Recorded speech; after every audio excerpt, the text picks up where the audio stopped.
Welcome to New Hampshire's Business. I'm Fred Coker. Self-employment is the new normal. Let me say that again. Self-employment is the new normal. And here are some national figures that show that that's the case. Look at the yellow. Self-employed in this country, 10%.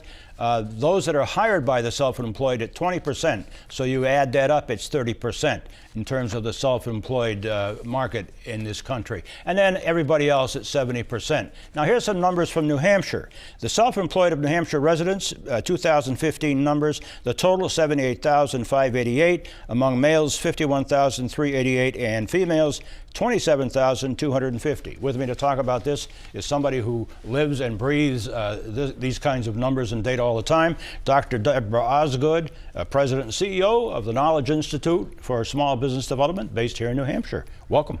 Hi, Fred. Great to be here. Nice to have you here. An author, a consultant, an expert in entrepreneurship.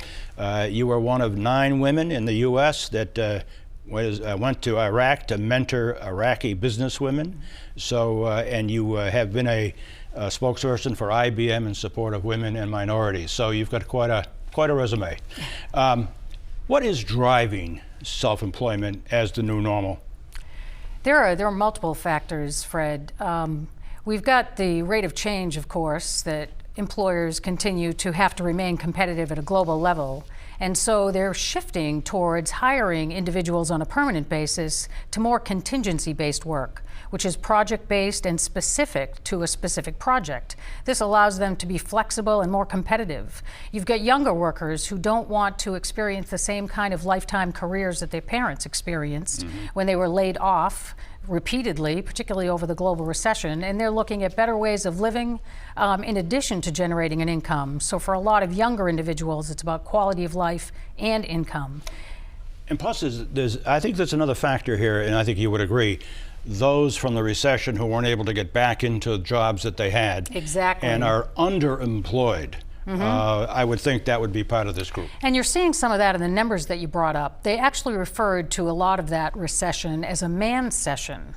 The men were hurt the most in that recession in terms of middle managers and a lot earning incomes in jobs gone overseas or eliminated and not coming back. So a lot of men were hurt and not getting other jobs. So they're looking at creating their own jobs. Let's look at another graph, and I want you to comment on this. And this is self-employed New Hampshire residents by age. Look at the age ranges, 25 to 34, 4.9%, and you can see 35 to 44, 45 to 54, and then the one that really caught my attention, 55 to 64, but 65 and over. That really stood out.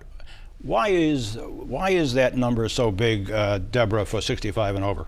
Well, you can see also as it's starting to hit from the 55-year and older, these are the individuals when the recession was about eight years ago, 7 years ago. So a lot of these individuals found that they had to create their own jobs. They went into franchising or other types of work. And then older individuals are finding that their retirement income or their Social Security is just not cutting it, and they have to find other ways to earn a living. What kind of businesses are most common in terms of the self-employed? Is there any common thread there? Oh, that's a great question. No, exactly not. All over the lot. Exactly.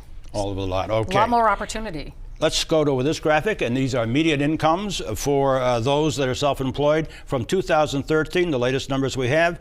Massachusetts, 61,434, New Jersey, and you can see the number, and then Connecticut at 59,067, and then Rhode Island. And then here's New Hampshire, 53,214. Now, that is a median income, but that doesn't count the fact you have to pay taxes and insurance and all the other costs of being in business. So really, it's not a lot of money. Yes, but it does speak to exactly what's appealing to a lot of individuals now, and that's quality of life and work. So when you think that that income supports what you want to do, who you want to do it for, and when you want to do it, there's a lot more flexibility there. Plus, Obamacare does provide some kind of flexibility in terms of health care, even though it has its pros and cons. 10 seconds. This trend going to continue?